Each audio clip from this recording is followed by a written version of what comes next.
தொப்பி தாடி வி.எஸ். முகமது அமீன் அவர்கள் எழுதிய கவிதை இது.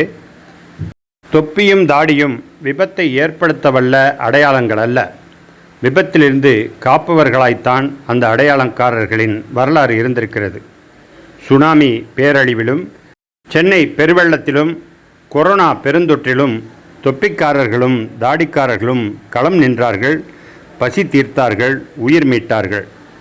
பயங்கரவாதிகள், தீவிரவாதிகளின் முகங்களாக ஊடக சித்தரிப்புகள் விரிந்தாலும், இஸ்லாத்திற்கு எதிரான தீவிரவாதிகள் தொப்பி தாடி வைத்திருந்தாலும், பொது வாழ்வின் தொப்பி தாடிகள் அவ்வாறு ஒருபோதும் இருந்ததில்லை.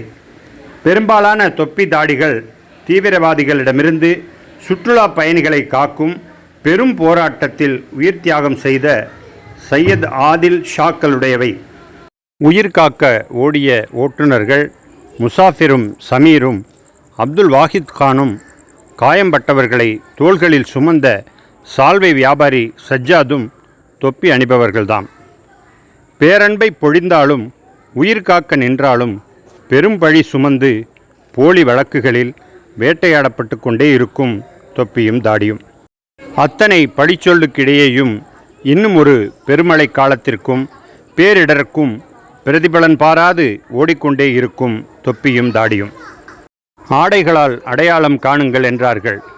அடையாளம் காண வேண்டியது வெறுப்பு களங்களில் அல்ல, அன்பின் களங்களில். வி.எஸ். முகமது அமீன் அவர்கள் எழுதிய இந்த கவிதை சமரசம் 16/31 மே 2025 இதழில் வெளிவந்துள்ளது. படியுங்கள், பரப்புங்கள். சமரசம் மாதம் இருமுறை. ஆண்டு சந்தா ரூபாய் 550 மட்டுமே.